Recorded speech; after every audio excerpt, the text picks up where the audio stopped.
are in crypto, period. I don't care what anybody says. Yeah, we got some low IQ people in here. That's why they stand out so much. That's why Kenny stood out so much when he came in here and said some stupid stuff. That's why the people that say dumb stuff stand out. Because it's low IQ. We're a very high IQ crowd. If you've ever talked crypto with people you know, what you'll find is anyone who can actually have an intelligent conversation with you about crypto, you're going to generally align with them on almost everything. Not every single thing, of course. But you're going to align with these people because we're at the cutting edge of finance and technology. We're all about libertarian ideals and libertarian principles. Like, yeah, you got to vote Republican or Democrat. We get it, okay? But we all would probably want something in the middle. They're open-minded, and they like change. These are things that people that are in crypto all have in common, pretty much. And that's why you go to these conferences, you meet some people, and you're like, I get along so well. It's amazing. Because we're all kind of the same type of person in a sense. And I think that's important to understand. Kevin O'Leary is the exact kind of person that does not jive with what we're doing. There should be some antenna that should hook up that sense there's something wrong with this guy. This is what we do not want. We do not want traditional financing. We will not allow it in our space. So Kevin O'Leary said some stupid stuff this morning. He'll say some stupid stuff tomorrow. He'll continue to say stupid stuff, and people continue to laugh at him because he is, a clown. Period. So, anyways, there's my rant. I didn't blow a blood gasket today. Blood vessel. Didn't blow a gasket. Either way. But these are all facts, guys. It's all very important stuff. This is why Gary Gensler has to be removed. Gary Gensler is Kevin O'Leary. They're the same person. We need to start grouping these people together. That's what we need to do. That's the power of our ability to gatekeep the space in a positive way, right? We hear the word gatekeep all the time. I don't like the word gatekeep. I hate gatekeepers because they try to keep people out who they shouldn't keep out, right? But there are people we need to keep out of crypto, period. There are people that we need to keep out of crypto. The difference is what the traditional finance wants. They want to keep the retail investor out. They want to keep you out. We fight for you. That's the difference. We need to start figuring out who all these people are, and we need to make a list. We need to say, these people are not allowed in crypto, period. Mark Cuban, Kevin O'Leary, right there. There's two sharks. No, we don't want you here. Go do something else. Go make a little internet radio show if you want, okay? There are tons of other people that fit this. I want to know, in the chat, who else is on this list? Who else should we be saying no to? This is important because they're the snakes that come in, that Brad Sherman was talking about, right? They're the snakes that come in and try to take everything over and try to ruin it for the rest of us. And we're not going to allow them to do it. So we're very curious to see. Mark Cuban's always right on crypto. Well, he's sure to delete everybody who, he was following that was in crypto when all this Kevin O'Leary stuff. No, he came out and replied to that. He said he was just unfollowing inactive account. He followed a ton of accounts when he first got into it, went and looked at accounts that weren't engaged, weren't following him back or engaging. People saying pomp. I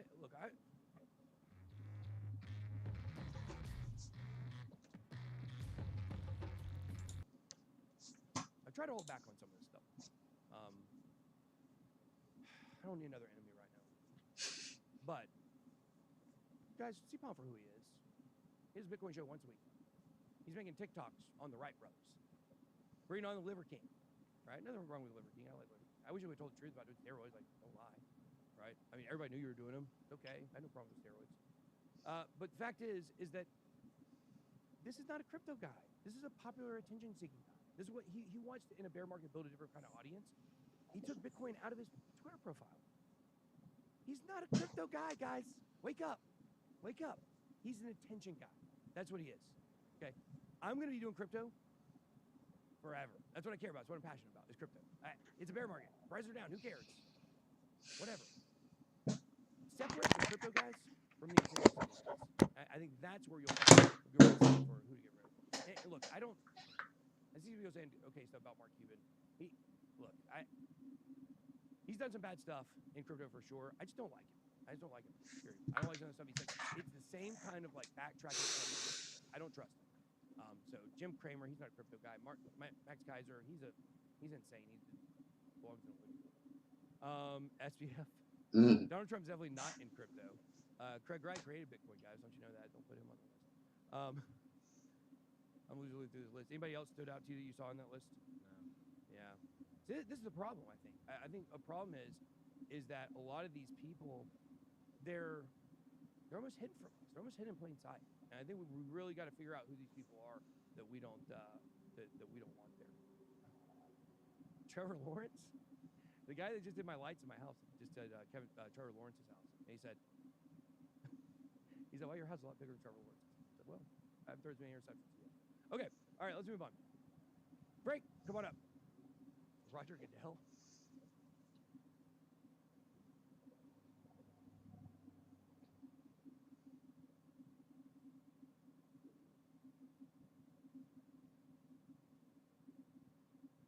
What is going on, everybody? I hope you're having a good day.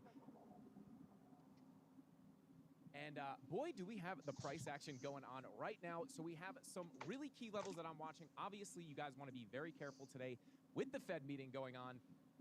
Expecting the volatility to pick up pretty aggressively here, and it's best to be kind of protected on both ends of the spectrum here. I am in a long trade right now, up over 100%. Looking to take some profit on that pretty soon because we are coming up to a pretty interesting level of resistance, and we do have some bearish signs popping up that could cool us off here in the short term. But please remember, the higher daily time frames, I mean, we've been talking about this for a long time. The low volume gap, the higher daily time frames, showing those bullish divergences, expecting this move up to be likely. So guys, don't forget. Today's chart section is brought to you by Big Dec. Always remember, be safe with third-party exchanges. That is right. And be safe with the leverage. If you're not a super advanced trader or an experienced trader, keep the leverage to, keep it low. What's low? What's reasonable? I would say, listen, if you're new, if you're completely new to trading, if you've never traded before, I would say start on spot. But if you're ready to, maybe kick up some leverage, you want to use some small position sizes and kind of, bring that position size up without actually putting your own money on the line, I would say keep it between like 3 and 5x leverage. I would say even 5 is getting a little bit high up there if you're a beginner. And then once you start getting 30. Yeah, hey, someone like you, Ben. 30's fine. Look, I'll just be honest with you. Less than 25 just don't get me excited. Yeah, less than 25 doesn't get me excited. And I've done very well with 25x. That was actually, now look, I'm not telling you to do it. I'm a degenerate. That's what gets my blood pumping. That's what makes trading interesting to me. I can lose money and be okay. I've made a lot more money than I'll ever lose in leverage trading. Made 7 figures. So, the fact is, like, to me, that's exciting. And I use stop losses very, very carefully because you don't want to get wrecked. But, look, leverage is your own preference. I mean, some people like 3 or 5x are gonna be like, I don't get this. But then some people are gonna do 10x and be like, I can't sleep. So I can't sleep. The more important part is not the number of trades, the way you use your stop losses. That's really what dictates whether it be successful or not. Yeah, absolutely. And listen, like if you want to use high leverage, just don't put an amount of money that you're not willing to lose, right? Like if you have, I go to Vegas sometimes, I gamble, right? But I'm not bringing my, my whole savings account with me. I'm not blowing all my money. Shout out to Yuli. Yeah, that's right. Shout out to Yuli. But yeah, just be careful out there, guys, with the leverage. But yeah, definitely check out Big Dec too. Super cool exchange. But yeah, taking a look into the charts here, guys. Obviously, we were expecting this pump to come at least at some point. Obviously, because of that low volume gap, I'm actually going to take the TA off here for a second because we can just look at the volume here, and this is the bread and butter, guys. I mean, there's the volume gap right there. As we were stuck below, banging our head on this level of resistance, we knew that if we broke above this level, we had this giant gap. And I was saying on this stream, as well as my show, if we break through these levels, if we break out of this resistance right here, things could be getting pretty exciting and things could get moving pretty quickly because of that low volume gap. Obviously, that next high volume node is going to be at about that $19,165 level that we've been talking about. So that, in my opinion, is the next major target, and that is where I will be looking for some pretty big short positions. And what number is it again? 19,165. So that's the next major level I'm looking at, but we do have some levels in between that. But just kind of looking at the key levels that we have here. Obviously, we are coming up to this level here. We do have a fair value gap up here, so it would make sense to come up and fill that gap. But that is kind of where I am looking for a potential pullback. And the reason I'm looking there for the pullback is because not only are we approaching that level of resistance, I'll pull it down a little bit so it's easier to see. not only are we approaching this level of resistance, but you can see we are starting to potentially, it is not even printing yet, but we could potentially, if we get that red dot, you can see we could print a bearish divergence into this resistance, which would be a bearish sign and could see us get a pullback, a little bit of a pullback here. 1 second chart at 20x leverage. Yeah, So high blood pressure. That's right. Yeah. The 1 second chart is hard to get working smoothly. Any computer I've used it on, I've used it on some pretty specced out computers, and it doesn't print every second. It always kind of like jumps around. Maybe some arbitrage opportunities there. Yeah, absolutely. But if we do start printing this, so this 1 hour, you see the VWAP coming down, looking to print that bearish divergence. Let's go ahead and check our BitLab market intelligence indicator and see if that's picking it up. It may not pick it up yet because it is not confirmed. So not pulling it just yet, but let's go ahead and work our way down the time frames and take a look here. If we come down to the lower time frames, the 15, I think it's a 30-minute. Yeah. No. 45-minute. There we go. 45-minute also looking for a potential bearish divergence. And again, this combined, this one actually may get invalidated. This is very slight here. If this momentum wave comes up, that's the interesting thing with these bearish divergences. You know, I remember when Carl was coming on the show every week, and we were talking about these a lot last year. You know, he kept showing all these divergences. I kept saying, well, you know, the thing is like, you don't know if that's actually a divergence right now. Yeah. Right now, on the way up, it hits the line, but it might go up higher. And that's my problem with a lot of these, you know, especially people that are very religious about the RSI, you know, bearish divergence and stuff like that. Like, yeah, it works, but you can't put all your eggs in that basket because at some point you're going to get a pump that's going to reverse, you know? Yeah, absolutely. And the thing I always say is you want to be careful with divergences.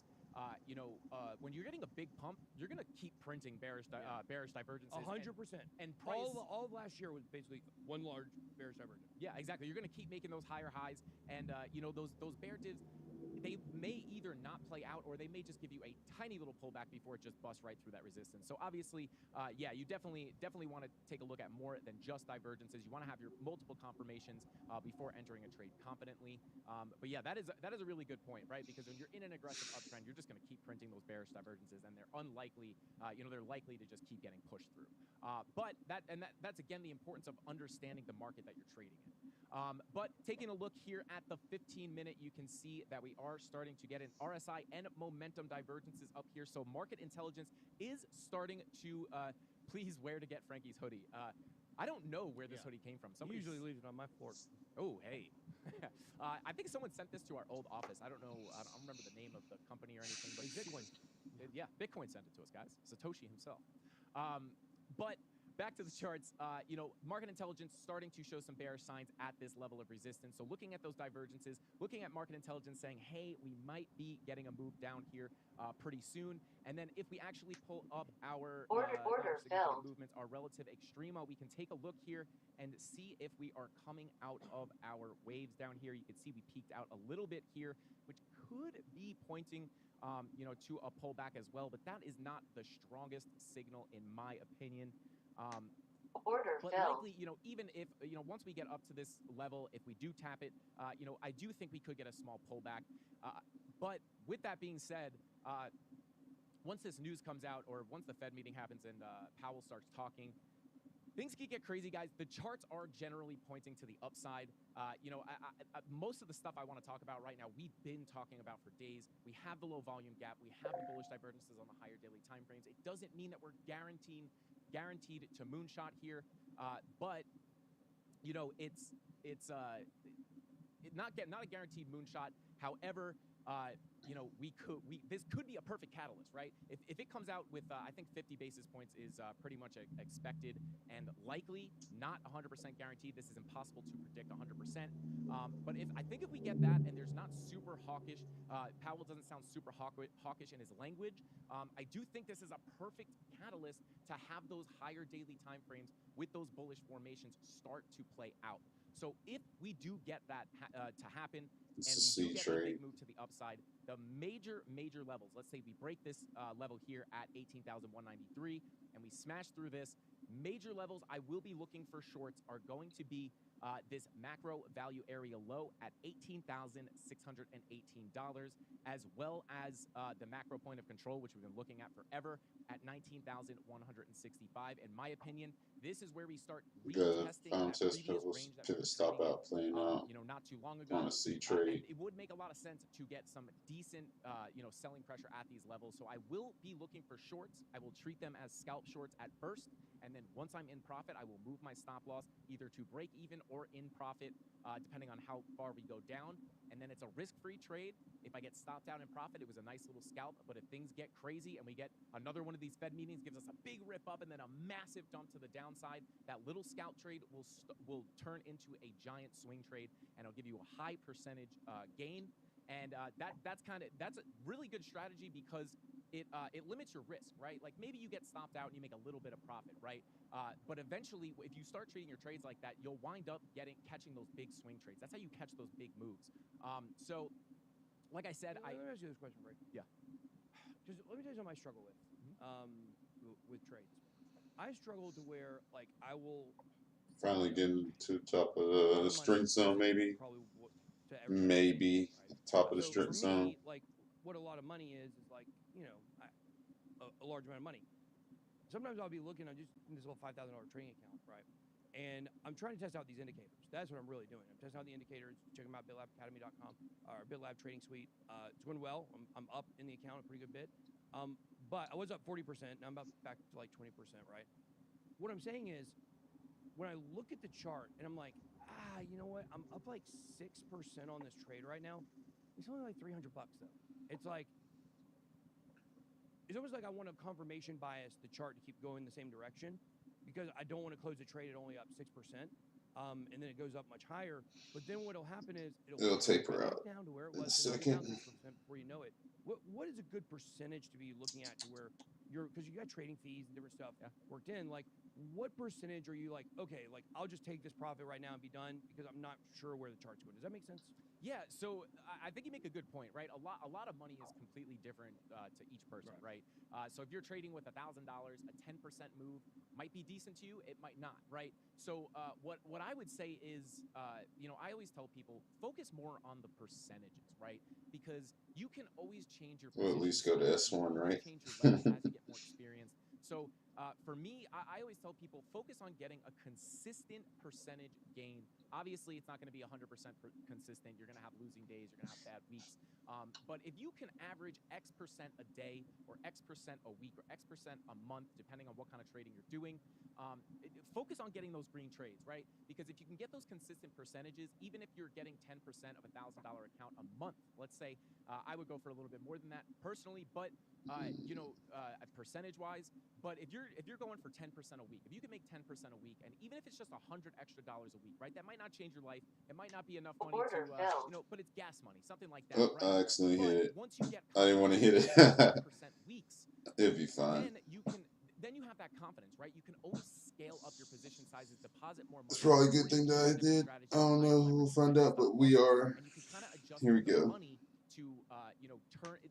The reason you don't want to start off with a ton of money is because you're going to get caught up in your emotions. You're going to get very scared when the trade goes the wrong way. So I say start with small money, right? Go for those consistent X percent gains a week. And then once you get those consistently or somewhat consistently, Get up my way. then you can scale up your position sizes. And now Get up instead my of way. getting 10% of Get up my $1,000, way. maybe you put $10,000 in and you're My getting God. 10% of $10,000. So go for the consistent percentages and then bump up your position sizes once you feel confident. That's what I would say. But with that being said, guys, real quick, before I jump off, I do just want to show you this on the 3-hour chart. I'm upset because I didn't mean to get out of that trade. Bearish divergence on the market I'm glad I did. indicator. But not only that, guys, we have the significant movement indicator coming up with this giant red wave. Now, I actually did just shoot a tutorial on this indicator to show you guys how to use it. But this would be indicating a potential top here, right? So very likely, according to these indicators and you know, the bearish divergences that are forming on the lower time frame, let's find out if this was a likely that we good do at least cool season. off a little bit here. here, and then when Powell speaks, maybe we get a little correction. Powell speaks, maybe it comes out a little bullish. We get a big rip to the upside, and then that's where I'm watching those higher targets for some scalp positions. We're still making If we higher get that highs. crazy volatility, that big dump down, I'm looking for it to turn into a swing trade. And then if not, I'm still in my long trade. I hedge myself on these days. If I am in a long trade, I'm in no shorts right now. So I'm going to hold the long trade. If we get up to my targets, I will take more profit off the table and then start looking for some scalp shorts at those levels we just talked about. So I think that's all I got, guys. Be careful out there. Big day. A lot of volatility expected here. And with all that being said, that's all I got. Back to Ben. H-bomb. Not bad, not bad. I think before the announcement opened up. What trade was that? Yeah. I think it's gonna It really wasn't what anything because the white line didn't get above the blue line, so I took a C I think trade it's the best way here. guess right there. Took it while we're on I took a C trade like guess. the chart. Not bad, though. That guy's Not just- bad. I'll never talk about 2 it. contracts, $37. Not bad. Look, you get people out there that just look for clout, however they get it, start to realize that people use you, say whatever, on your show, and then they stab you in the back. Those people are always dead. So I gave him my address up here. He said one day he'll come in and laugh in my face. I see it in the address. So we'll see what he does with that. I doubt we'll see. I know I'm not going to Colombia because most people that have to flee where they live to go to Colombia, there's reasons why they're doing that. Not everybody lives in Colombia, of course, but Daniel. Anyways, the point is, what I'm thinking about here is I want to take advantage of. I think it is going to go up towards 19 today. I think the charts are set up for it. I think that Gotta be at work in 1 hour. The thing is, I've already made more than the first 2 hours that I'm gonna be there. in both directions immediately. As This is dumb, man. This is so I gotta figure out how dumb. to protect myself from that. That's kind of what I was saying. I'm expecting kind of like what Frank said. Nice little cool off. Probably start Keep coming down, Bob. and then Keep bounce coming back, down, Bob. assuming he comes out tough. Yeah. So Do whatever you want to do. I want to be in it. You can't win unless you're in it. Yeah. Right. You lose. You miss every single shot you don't take. You take a lot of shots. I'm a ball hog in basketball. I'm a ball hog. I'm Kobe. Okay. When I'm out there, you're not getting the ball. I'm sorry. You're not getting the ball. Now I'm probably better at threes than him, but he probably get me on the drive. What? Kobe could probably drive better than me. Yeah, you missed it. Carlos's brother was here yesterday. This man right here, capping for real. College record. Really? Yeah, man, he's a shooter, big dude. Apparently shoots threes before, like he was the one shooting those deep range threes before Steph Curry was. Yeah. Or whatever. He said, yeah, beat what do you say? Beat North Carolina in the knocked them out of the tournament that year. Oh, really? Some small school. I can't Weber remember. State? Don't tell me it's Weber State. Weber State. Yeah. No way. Yeah. He was the guy? He was like their main person. Oh, I remember that guy. That guy's awesome. Yeah, That's Carlos's brother? Yeah. Man, I want to take him to the hoop. Where you at, though? Where you at, though? Where you at, though? Whenever I set a stop loss, I get wicked out. They know that, obviously. They stop loss on. What you guys are going to find is there's a trading war going on with these market makers and these exchanges. They're coming for your stop losses. That's why That's why I don't have stop losses. To be able to mix up your leverage. Now, look, if they can see your trades, like Almeida can say, you're screwed anyways. Like, they can see. But the whole thing is, like, clearly, like, he's 7X, I think. Because, now, he has big trades. So 7X still is a lot of money. But he does that because, like, 5s and 10s get hunted, If you use a random amount of leverage combined with, an interesting not a 10% stop loss, like a 12% stop loss, you're going to negate their ability to hunt you. Look, it's just like anything, guys. Like, look, do you know why the first time people knew that we were in the Bahamas a couple weeks ago was when I took a picture of Sam's apartment? Why do you think that was? We didn't want anybody to know we were there until we were there. Same thing with these people.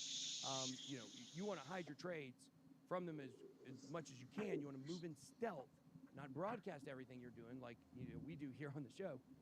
But that'll give you a little bit better of a chance against the people that are looking to do stuff like that. So. And most If I want to go, trading large since it's red, if I wanted to go red, say I wanted to get in that trade, it wouldn't work out.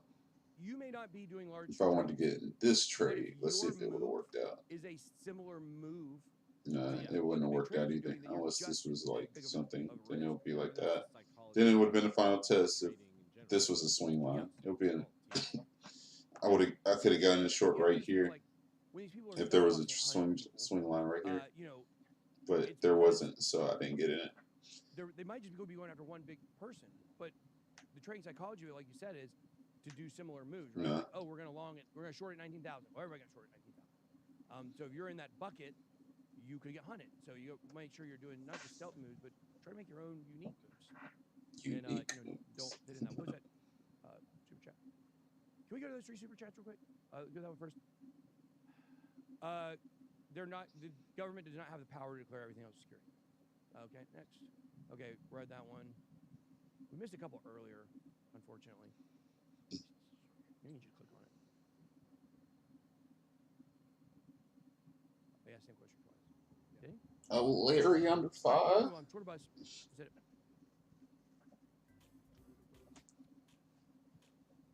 Twitter bro.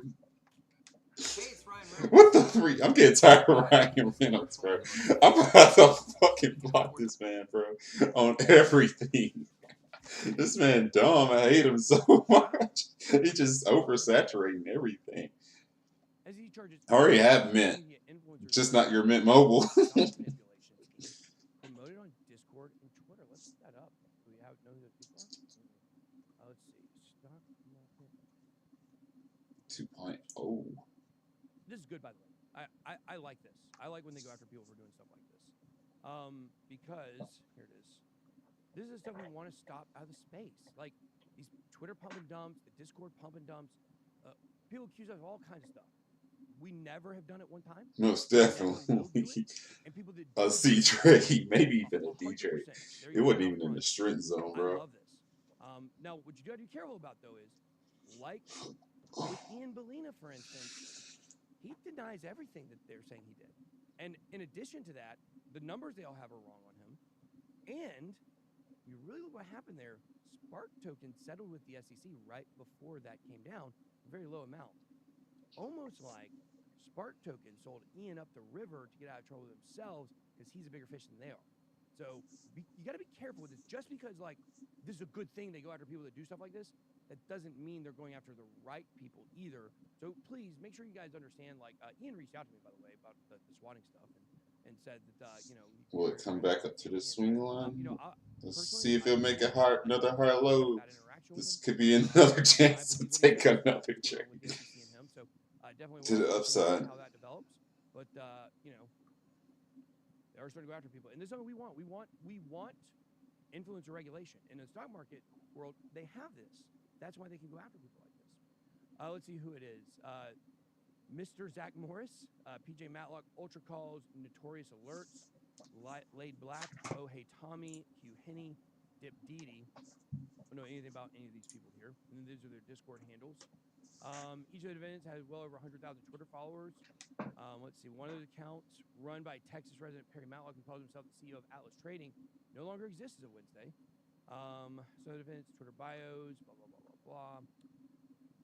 My tweets are not recommendations to enter stock.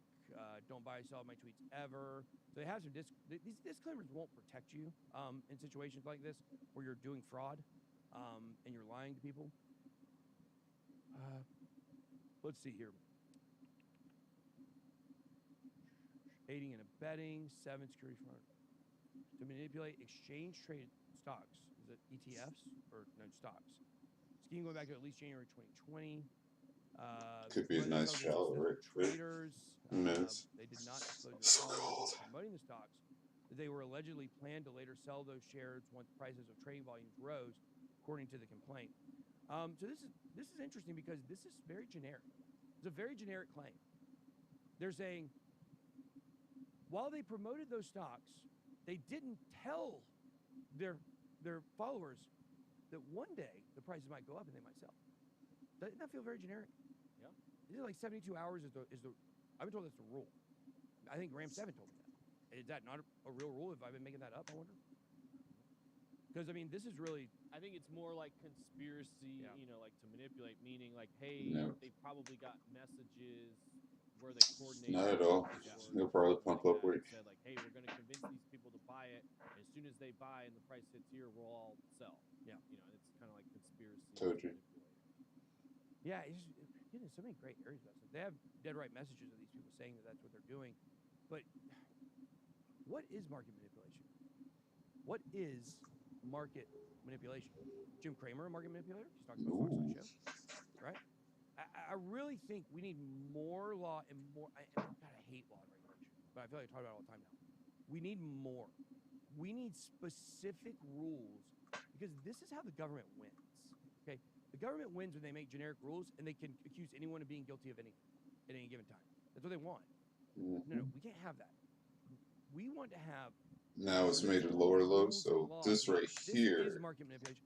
This is, what is promotion? That's another great word. What is promotion? What is a promo? Is it, TJ, am I giving you promotion because sometimes I let you talk? Is that promotion? I mean, if I didn't give you that, you know, your Twitter account would probably be smaller, right? I'm being serious. Like, This man, wow. What is the definition? If, okay, let's say this. Let's say that I'm doing an interview and someone walks behind me with a sign that says, vote for, vote for Elizabeth Warren, right?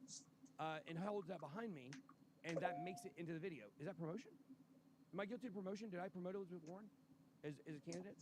Which, I mean, there's nothing wrong with promoting a political candidate, I guess. But what if somebody walked behind and said, buy Tron behind me, and that makes it in the video?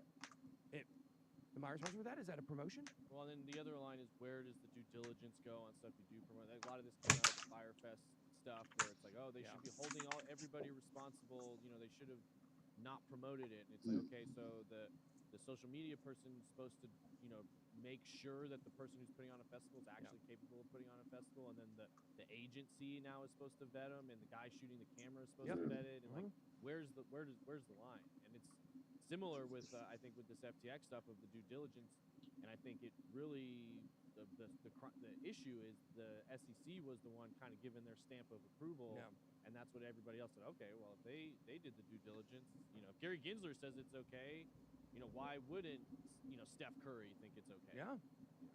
Well, I mean, we covered a project one time that that Binance and CoinMarketCap and Cointelegraph all promoted, all said were great.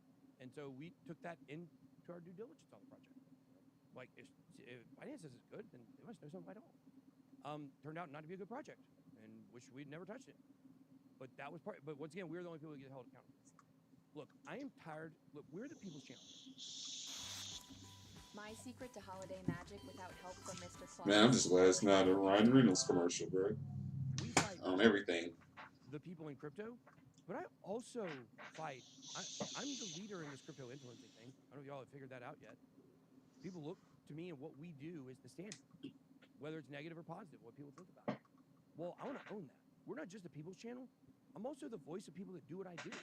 And I think it's very important that we stop this BS when it comes to the SEC, when it comes to the CFTC, when it comes to the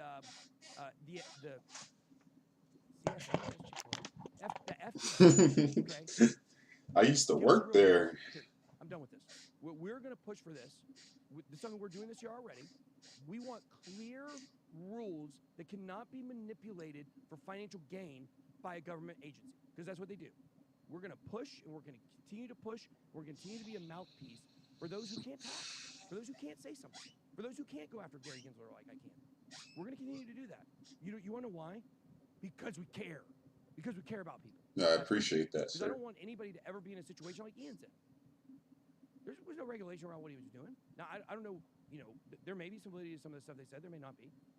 But I'm sure there's a gray area, just like in everything else. That's what the government loves. They love the gray area. That's what they want. Because the government always wins in the gray area. We're going to remove the gray area. That is going to be the target. That is going to be the goal. It is time for the people in the United States of America to freaking stand up and say, no more. Well, I'm not dealing with the way our government's set up. Because guess what? It's our government. It's ours. We're the ones who we get to determine what happens, not you. And I think people are starting to really wake up, and we're on the verge of a revolution in this country when it comes to media and when it comes to politics. And you can bet your bottom dollar I'm gonna be right there at the front of it. I have the whole bit squad behind me, and nobody touch what we can do. So let's go. All right. Okay. Moving on here. Finished Twitter buzz. No, we need to do. Yeah, we need to go. Is there a show today? I don't know. Do people like this show better when I just rant the entire show? That's what you get when you get a monologue from me at the beginning. You get 45 minutes of rant and 10 minutes of Frank. Me going, hurry up, Frank, hurry up, Frank. Bitcoin bear market, 70% dip, kills Bitcoin tourists as metrics scream buy. Tourists, that's what? news, I would say. Euphoria destroyed from Bitcoin bear market, absolutely. Man, I want somebody to find that clip of me on Rand's show and them saying, there's no bear market. Can somebody find that clip? Wow, I miss Twitch. I miss our basement. Because they can go in and clip that stuff so easy. They added that to YouTube now, actually. Yeah, they did. Oh, yeah. I can clip anything. Yeah, you do have that. Research, institutional appetite for Bitcoin has evaporated as over-the-counter trades approach year-to-date low. And I can tell you because we work with an OTC desk. Did you see that? No, I didn't see what. Oh, well, they sent us our commission, like $200. Yeah. It's been as high as like 20,000 before. Well, I was just gonna say, I'm not surprising that most of that OTC deals are down, considering half of the OTC desks just went under. Yeah. Like Genesis, that's part of what they were doing. You know, a lot of those type of services is what got caught up in the contagion. And that's Let's why, see if I can do it again. SBF and Caroline are not allowed in Dubai because they're the ones that screwed the OTC desks over there. And there's a lot of very angry people at them. The government is the last people they need to be worried about over Dubai. Bitcoin outperformed. I always feel like there's such a great dad joke with Dubai, and I can never come up with it. Dubai? There needs to be a U in the middle. Do you buy? Somebody drop your best Dubai dad joke in the. We should ask ChatGPT to make us one. I bet it would do some good dad jokes. Who? It's not a swing line. Freak. We should do a section where we do chatbot live. Yeah. That's a good show. Yeah.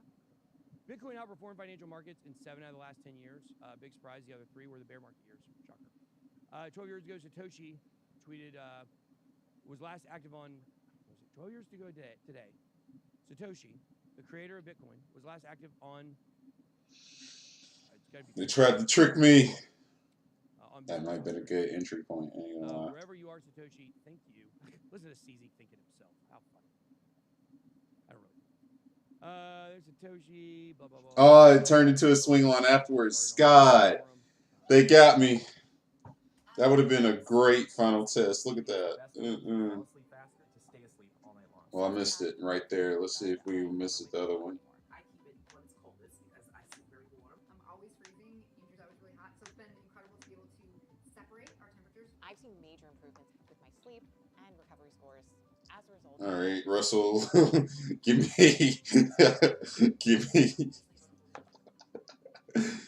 me a nice final test. Come on, Russell. I'm sorry, I'm trading over here, guys. I'm sorry. Watch the video. I saw clips, like of him getting walked in or whatever. So we were going to go down to the Bahamas this weekend and protest. People did not know this was the weekend that we were going to be doing it. I've tried to make it sound like it was later on, like it was later in the month, maybe January. We already had it all planned out on the ground. We were ready. We were going to go and we were going to protest until we got arrested. We were told that there was a good chance by people on the ground that this pressure we would put on them would make them go in there to the Albany. I wonder what he did with the money that was gifted so to him. Planned out. We're moving logistics around. We're flying people down. We're doing all kinds of stuff. And so it's Monday night. I'm at the airport coming back from InfoWars. Give me a final test. And we're at Salt Lick barbecue, the little airport. Definitely not a final test no more. But we're there and we're eating, and all of a sudden, I think who was it? I think it was Aaron. He said SBF just got arrested. This is Whale Watch Guru. They're usually right. I was like, you got to be kidding. We're literally in the middle of conversations about moving people around, logistics, hotel rooms, and all kinds of stuff. And he literally gets arrested the week. That he's always trying to outrun me. He's always trying to outrun me. Every single moment of his life, he's trying to stay ahead of me. And so he went ahead and got arrested the week before, Monday before we were coming out there. And we're still going out there. Things have changed dramatically. There's some different things we're going to be doing. There will be benefits for FTX users. But it's big stuff we're going to be doing with the government. But it's changed. We're not protesting now, and he's already arrested.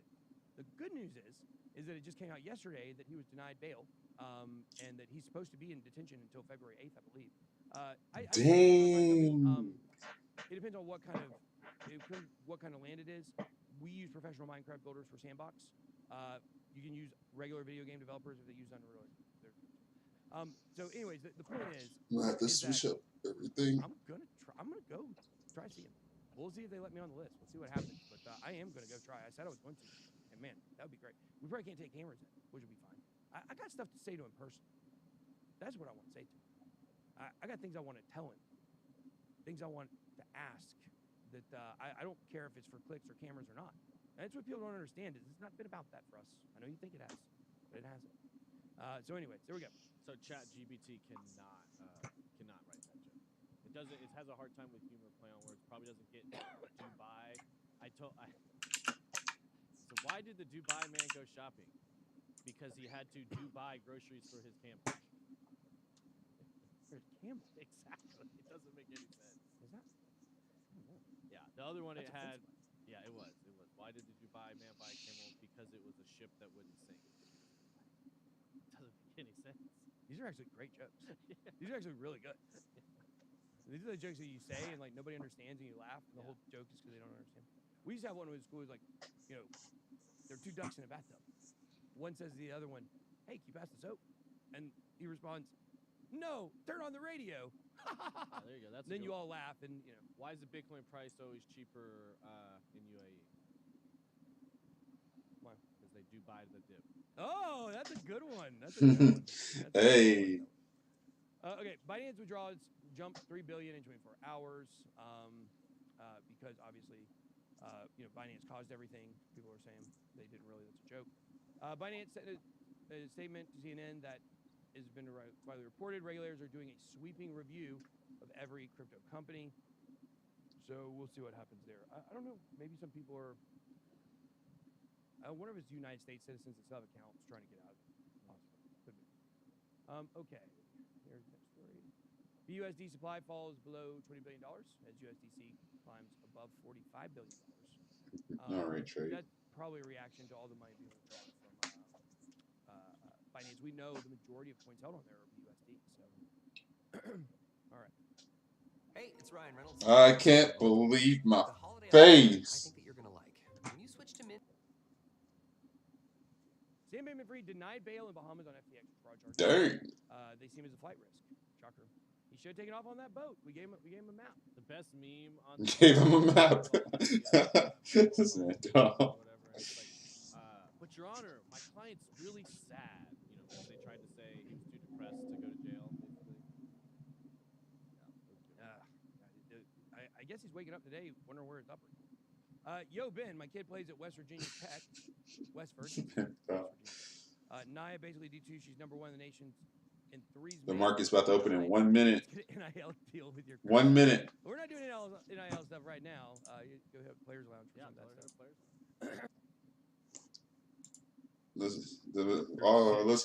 Let's go. There. Stop is going to be above that S1, closer to that 61.8. I tried to actually my entry He put it a short in. was tied to the VWAP. Now that I remember right, I wanted it to be a little. I wanted that VWAP to hold. Now I took a little bit of heat, but my stop was above S1. I felt that was a good thing. My target is pretty low right here. I'm targeting this target wick, not the really low target wick. Yes, the market is now open. Some time to happen. This could take some time to happen. And that's where we're at right here, right now. We are open right now, by the way. Yes, we are. Move over here. Remember my daily chart. Go up. 60. Yeah. I have an order in there. I'm going to be patient. All right. We'll get there. Maybe we will. But just the downward nature of this thing and the test of that area support, I feel is valid. We'll see what the opening range brings us. The first candle so far is looking a little positive. Let's take a peek real quick at what we're up against today and what already was released on the U.S. side. Probably should have done this a couple minutes ago, but this is a good time during the opening range as it kind of develops. Retail sales, month over month, actual was negative 0.6%. Forecast was 0.2%. So this was, I guess you could say, this is a miss, right? So the actual was, retail sales was less than what was forecast. Previous was 1.3. So the trend's down. Now we have Thanksgiving in there, and this is the holiday season, and maybe the idea is people are delaying purchases. I don't know, but is this a case of good news equals bad news, or vice versa? I don't know. Maybe, but the other number, which was super surprising, was jobless claims. Actual came in at 211,000. And remember, going into that, the 4-week moving average was 230,000. And really, I think what the Fed wants to see is 185,000 print, right? So this is going in the wrong direction for, Yep. if you think bad news is good news, and you want the labor market to, kind of become less tight. They say it's tight right now. So anyway, 211,000 forecast Nope. was 232, right? So that was a big big. It was a hit. If Damn it. everybody be cheering right now, and the president still might be going on TV. I don't know. Previous was 230,000, so that's the wrong trend as far as the Fed is concerned. As far as I'm concerned, hey, less people filing claims and more people working, the better. But that's that's just me. Empire State Manufacturing took an ugly turn for the worse. We literally minus 11.2% was the number. Forecast was minus 0.4%. Previous was 4.5%. So this could be a bad news is good news scenario also. But Empire State Manufacturing took a hit. Philadelphia Fed, same thing. Well, not really. So let's see. Philadelphia Fed, minus 13.8 was the actual index number. Forecast was 10, so it was a little less than what was forecast. Previous was 19.4, so it was less than previous. It was Learning lesson. less than What did I do wrong? So I don't know what to make. We're going down. The Philadelphia Fed number. I think that's Empire State understand. Manufacturing number is Stood probably right more there. meaningful, but again, not a rosy picture painted by the Philadelphia Fed. Number Industrial 2. production is out at 9:15. It's already out. I don't know what it is. It's way up here. Oh no, it's right here. Natural gas report. If you're trading nat gas, be on your toes. 10:30 today, and then later I don't know. after hours. Hold on, where did I mess up in that? International Capital at 4 o'clock, and then the Fed balance sheet. I thought that's what I thought it was. So I was wondering, like, go back up and everything right there. The planned economic news and stuff that's already occurred in the economy in the U.S. We already talked about the international stuff. Well, I can go into more detail about some of that international stuff, but it does affect everything, right? We're global economic situation here with all of these markets. Let's go back and take a peek at the E-mini S&P right now. I have a micro E-mini S&P up, and again, I have that limit order. I put that order in early this morning based on a daily chart. Now my sell stop is pretty far away. The sell stop is pretty far away, but I want to get into the context. I have a micro contract in here right now. I want to get into the context of the paradigm where we have minus 62, minus 63 There's a lot of reasons I missed that, right? or messed that up. That's a huge number by historical context. That's a huge number, but now it's routine. It's kind of routine, right? So with that in mind, I want to be well below S2. I don't want to get whipsawed out, and I do feel like we could at least get above yesterday's low if we do bounce off of that area, right? The area we identified in a daily chart. And if we don't, then I'm wrong, right? We're breaking on through, downside. It's too far away. So that was we have to make a lower low. That particular trade idea this morning, and we'll let it percolate. We'll see what happens here. The opening range is just 5 minutes old. It's a newborn. It's a baby. There you We'll go. see how it matures over the next 25 minutes. Who's with me here today? Paulie H. Paulie, good to see you. I got to remember, Tom Steiner and me, we're going to talk about your chart tomorrow morning. Raleigh, good to see you. Thanks for being here. M. Bartlett, same. Mom and Dad Keggs, always good to see you. Tracy's here. John Amos, Tim Marco, JJ Binks, Turtle, Carlos, New York Yankees, Robin, Julio, Eagle. Eagle is here. The Eagle has landed. Thanks for being with us. Paul M. Sorry, I couldn't help myself. I just couldn't help myself right now. Nope. It's bad. Paul M is here. Pops, Cliffy Nader, Ankle, Boo Boo. Thanks everybody for coming. If I miss your name, I apologize. I don't get to the scroll as quick as I should. All right, I'm guilty as charged. Right there. Probably some old comments here. Robin said crude oil 144 tick broke above the pivot. We'll go ahead and take a look at crude oil here in a second. Carlos is looking to go long crude oil. All right, we're going to take a peek at crude oil sooner than later here. We're getting close to get our target, by the way, folks, on this trade. And again, I view this trade as a longer term trade idea, not just hey, we're going to get in and out in 5 minutes. Sorry, kind of my mind works back and forth like a ping pong table. J-Man 2005. After the number came out this morning, and that initial bull rush was over, I went short 77.5, was out 77.50 with several contracts. So far, a good start for the day. That's awesome. Congratulations, J-Man, for that. All right, let's go over to crude oil since it seems to be popular. It seems to be popular. Let's kind of cruise over here right now. We didn't hit that 80 print. We didn't hit that 80 print, which is kind of a worry to me. We didn't, close above it. So retracement time, I mean, the trend right now, I believe, from pre-market is high to low, right? Is high to low. That's how I'm looking at the trend.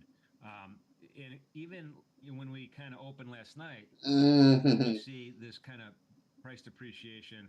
God dang it. I messed up. Not getting out of it. Most of the evening. Most of the It's going to go above that now. Fudge. Pivot, right? That's where price happiness is. It worked out until it didn't. Oh, man. Squared off. It's not perfect. It's not picture perfect, but as the day matures, I expect it to get a little bit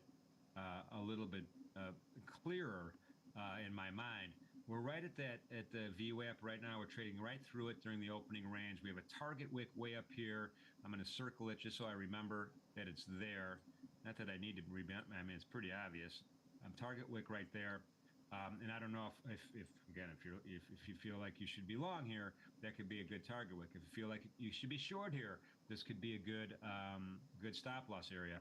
So, and just remembering the daily chart, we have 3 days in a row where we had some pretty bullish activity, and then today we have a sell-off. And it could be just today's going to be the sell-off day, right? Kind of the retracement back down. Oh, I messed up so bad. I don't know. But right now we're kind of just hovering in the middle of the range for today, right? We're just kind of hovering in the middle of the range for today. That's where we're at. Oh, man, I messed up. Hold on. So what did I mess up at? We got a right there, right there. Oh, it's because they never pass it. Okay, gone. It was never. It was never tested. Is a positive thing. So just become good at whatever. I thought this was supposed to be a shallow. Look at this, like shallow, man. Arguably, I'm not good. I got in that shallow and just like, and better. That's the whole trick. I do believe we're flat for some reason. Let's go figure that out. All right, Swissy, we already talked about. British pound. Okay, so British pound, it looks like we had another. Oh, this is interesting. I'm going to get rid of my stop loss. All right, so that worked out, right? We got short up here. We already talked about this. This target wick. All right, so I want to talk about this because this was exactly what was on my mind. Because we really had two target wicks. We have this target wick, then we have this target wick. And this is aggressive, right? This is aggressive. This is saying, hey, we're gonna make new lows. Is pretty much what this is saying. This target wick is saying, well, sellers are trying to push us back down, but buyers are keeping us in check for now. Now let's fast forward over to this again. Same thing. We've seen this is almost the exact same wick, except the body of the candle is not as big. Boom. We almost hit it, but let's just go to the lows here. The lows of the pound, 22.90. We were here at 22.92. Let's see what the low of this one is. See if it's the exact same. No, it's 22.91. So we didn't achieve it, right? So if we were at that target wick or below, we would not have been filled. So going through my mind was, hey, I want to be a little bit above the target wick just in case, right? I don't want to be frustrated. Right, I don't want to be frustrated. Nobody does. Nobody wants to be frustrated or irritated and go, oh, I missed it by one tick, right? And so, if my point of view was, hey, we're gonna hit this ultimate low target wick, then I could justify putting my target below it because I think if we hit this again, man, got a nice little trade in. Through to the downside. That's what I'm thinking. Anyway, again, past performance is not indicative of future results. We're trading on a real-time sim account today. As this market, I think, is behaving as I think it should behave based on the data that I have. Now, I haven't read all of the Bank of England stuff and I just read some of the quotes on Financial Juice from some of the members here. It's a quick and easy. Financial Juice is pretty good for international information, right? It pops it in there really quickly. And it's a free thing. It's a free service. There's a subscription service also, which is probably a little better. But being as cheap as I am, I didn't subscribe to. I'm not paying for that. I apologize, Amar. He's the owner of that website. About to get a nice little pump up for a long period of time. In any event, so that's where we're at right now. Let's go back and take a look at the main event here, the E-mini S&P. Again, this first candle has been completed. You complete me. You complete me has occurred from 9:30 to 9:40, right? The bottom is pretty much symmetrical with the wicks on the top and the wicks on the bottom, although the wicks on the top and the wicks on the bottom are a little bigger, right? And that's, again, suggesting a little bit of market uncertainty, right? Buyers bringing us back up, sellers bringing us back down. Now we have a continuation candle, right? We have continuation selling. It's going to be tapping at the bottom here. Order filled. Well, pretty quickly here. Maybe before I'm done with the sentence, to the extent that I speak in sentences, I don't know, probably not. Just kind of one continual stream. But I could put a period and I could pause and say, no, we didn't break through. So buyers, but again, we have the body of the candle is still pretty negative right now. The moving average cross is approximately 11. Let's remember this, is approximately 11 handles. That's where it is right now. Both moving crosses are angling downward. They're angling downward. That's what's going on. The CCI right here. Why is my CCI over on this side? I don't know. Minus 130. I don't know. Minus 132 right now. But just look at the slope, and you can see the slope better if you kind of move it up here. It's kind of, it's starting to angle back down. I got in on bullish divergence. The velocity I would expect, but it's still pretty good. I mean, last candle peak was minus 97. Now we're at minus 126. What we're not seeing is minus 300, minus 250. So from a momentum point of view, it's looking a little slower. From a volume point of view, we have 500,000 contracts traded already, which is pretty good. And remember, rollover is still going on, I believe. I don't think it's last trading day yet, or it might be today or tomorrow. But it's rollover is still going on, as well as the dreaded options expiration. The last third Friday of the calendar year. Did I say that right? The last third Friday of the calendar year. Options expiration happening right here. So again, I'm anxious. Now here's the thing. Here's another observation I'm going to make right now. If we make a lower low right now, we should get some velocity on the downside, right? It shouldn't just be ticking it down, which exactly is what I didn't think was going to happen just happened. But breakout on the downside is a legit thing because it's going to pick up some momentum possibly, get us to our fill, and then everyone will come to their common senses and start buying. So we'll see what happens here. But S2 come on. And maybe this isn't a good target. Maybe 90. Come on. Is not going to what the hell, Cameron? That would be another 25 handles, right? So we would. You knew what you were doing, yet you got scared because you lost money earlier. What the freak? Limit order up and let's just get long right now. Look at the volume profile. There's no prices below value. All the prices here, the point of control is right here now, and it's establishing itself in just 2 wicks, in just 2 candles. In 2 candles, look at all the volume that happened right here, right? Come on! Come on, bro! Come on! Dang! I know it's the open, and that's when all the volume comes in. Cameron got scared and he got out. God dang! That's that emotional feel, bro. I knew what I was doing. That bullish divergence was too strong, bro. Systems, who knows? Did a lot of exchanges, did a lot of deals right here in a short amount of time. So that's significant to me.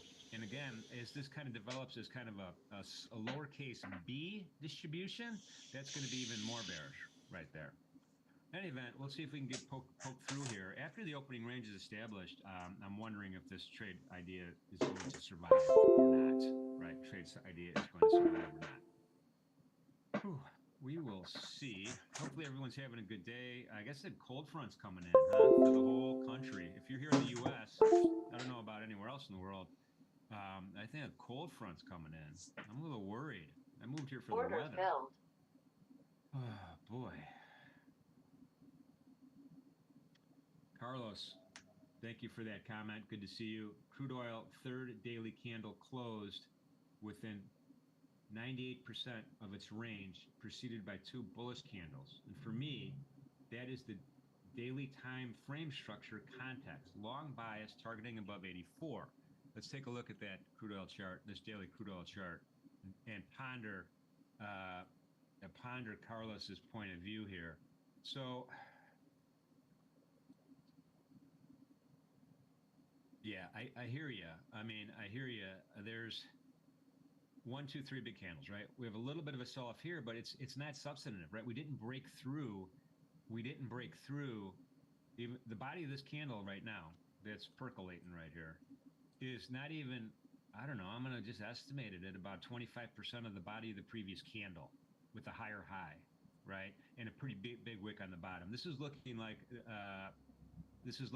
there could be some opportunities to go long in crude oil right here. We'll take a look at an intraday chart in a second, but I do think that. Remember, there's this battle going on right now with supply and demand, right? Is everyone going into recession or not? Depending on your point of view, maybe not. Are things going to slow down or not? Right? Demand going to go down? Do we continue having supply chain problems, distribution problems, and stuff like the Keystone Pipeline bursting? Right? That's the other side of this equation. So, you know, we know the refineries, the distilleries, they're maxing out on capacity. They're very, very, very busy producing stuff. So that's another part of the equation. So it's really hard to think about trend in terms of all the negative forces that are coming out when we're trying to rally back up to a retracement level. But let's take a look at a 10-minute chart. I appreciate that comment, Carlos, for sure. And I think crude oil is the most difficult market to figure out. We're almost long here, folks. Again, as we're kind of breaking on through, be patient. Slow down, grasshopper. What did Keynes' mentor used to say? Patience, grasshopper. I don't know. I'm dating myself back to yesteryear on that comment. In any event, what do I make of this chart? Oh, it's a shallow. I mean, That's what it was. okay. Nice It was a control god here. dang shallow. Big, that right there was a shallow. Well, on the went opening down. range candles. That was my bad for not like Extraordinarily large seeing that. Candle. Yeah, 920 a lot to 930 learn candle here. with that way big wick up here. Big wick on the Big top of the previous, shallow the next right there. candle. God Big dang wick it. on the bottom of that same candle. Again, big wick on the bottom. So there is definitely a little bit of market uncertainty right here going on in the first 30 minutes of crude oil, from at least from a day trade point of view. Right now, I don't have an opinion. You know, it does look like the trend is down, but we had a significant reversal candle right here at 9 to 920 area right here, right? So, you know, we broke on down, we broke out. This was a big dominant candle, and then immediately the very next 10-minute session, buyers came back in and pushed us up. Not only that, we had a confirmation candle, confirmation buying coming up again. So price happiness, you know, I don't mind saying price happiness is in the area of the opening range, right? I don't mind saying that. Again, though, I think I'm kind of leaning with Carlos on his long-term bias here of being a little bit more, bullish on my bias. Again, I can envision an 80 print here, maybe not today. I'm just having a hard time getting into the 60s, 69 handle, 68 handle. I don't know. We'll see. Let's see if kind of equilibrium kind of gets established. And keep in mind also, with all these central banks and all the interest rates saying, hey, we're going to keep these rates higher for a longer period of time. Hey, but we're not going to go crazy with 75 basis point hikes anymore, or maybe even 50 basis point hikes anymore. That's going to create a stabilizing effect and an expectation, and that expectation could taper some of these wild ranges that we see here. I don't know. I don't really have an opinion right now. I would probably wait to see how this plays out. If I was forced to go ahead and make a trade right now, This is looking pretty. These last 3 candles worry me a little bit. VWAP so far, forget about these big wicks for a second, are holding up okay. So I'd probably be a seller at 76.94, which means I would be a counter trend trader at that point, right? Or maybe wait for the 50% retracement. I'd be a counter trend trader because I think ultimately the trend should be up a little higher. I think I'm done for today. So I'm not going to make it because damage has been done. This is a good idea. I'm not convinced this is a good idea. All right, looks like we do have some kind of, let's see, what's our position now? MES. Let's go to the MES. All right, so we're achieved. Now what? Now what do? We have work to do still, right? We have to manage this trade. We have to think about a couple of different things. One, how long are we going to be involved, right? How long? Remember, business inventories are coming out at 10. I'm going to kind of shrug my shoulders and say that's not going to probably move the needle here in this particular market. I think what might move the needle here is when this opening range is over, then I think other forces will be afoot, right? Institutional folks have came in and are in and out, and now volume is going to go down, right? All in kind of peak at the bottom at lunchtime and then start creeping up toward the close. So it's a different paradigm. Different participants are going to start creeping in here. I shouldn't use the word creep in, but become dominant here as we go. So the one thing I have to do so far is I have to put a target in, right? I have to put a target in. My stop, I'm not going to move yet. Again, I want to see this candle close. This is the candle I got filled in, right? And I'm not looking to get in and out anytime soon. I want to see my point of view being achieved. This area of support on a daily chart's got to hold for today. Okay. That's what I want to see. So I have S1 at the top. I have the top of the value area. I'm sorry, the top of the opening range at 85. We have the top of the value area right by the S1, and I think that's reasonable for a long-term trade idea. So I'm going to go ahead and throw that in and just kind of be patient and wait. We could tighten stuff up as we go. As we get that 10 o'clock candle starting to go, as we get the 10:30 candle starting to go, then we could kind of tighten things up. ES is down 71. Whew. So again, trying to pick bottoms, but I did it in a way that I wanted to use a long-term area of support. Let's just take a peek at that daily chart while we can. Because we can, right? Why not? You could second guess yourself. You can keep coming back and you can keep thinking. That's the part of it, right? That's the part of trade management is keep thinking. Order let filled. me just adjust this a little bit up higher here. Rectangle 64-ish. Let's go tighten it up a little bit more. Okay, so the top of my rectangle right here, remember, I'm trying to touch with the top of my rectangle the body of the lowest closed body on the chart in recent memory. And that's right. I didn't mean to do that. I put a second trade in instead of like freaking. So that starts my area of what I'm going to call support. And then I drew my rectangle. I didn't mean to do that. And I want to take into account any wick here that's reasonable, which in a daily chart, they're almost all reasonable. So I'm bringing down my rectangle below this low, right? This low was 1117. And I'm saying, hey, this is an area of support, right? And then we have thank you.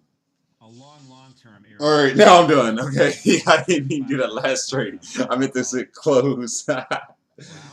Fudge. The reason I got in that trade is kind of my hard. Okay. My line in the sand. We close below this. The reason I got in that trade is because like the strength zone is right here. So I wanted to bounce off this green line right here, and I got that bounce right here.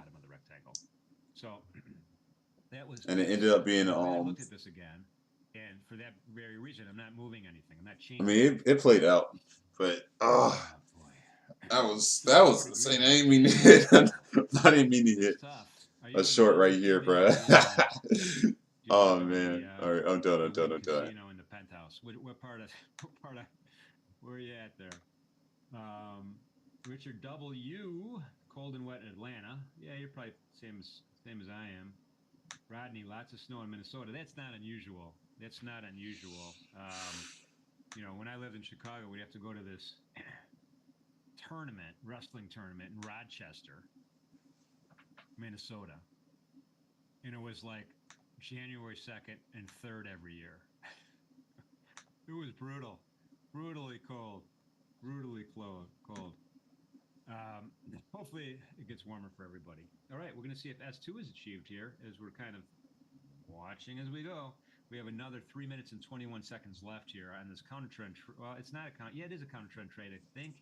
I should take that $37 so far in the hopper. Again, I like that 4,000 number tomorrow, right? We have that options expiration flurry of activity around the 4,000. But, you know, 3950 is also a good number. 3900 is also a good number. So I'm looking at those price points to be achieved at some point or other. I'm done, guys. Adios.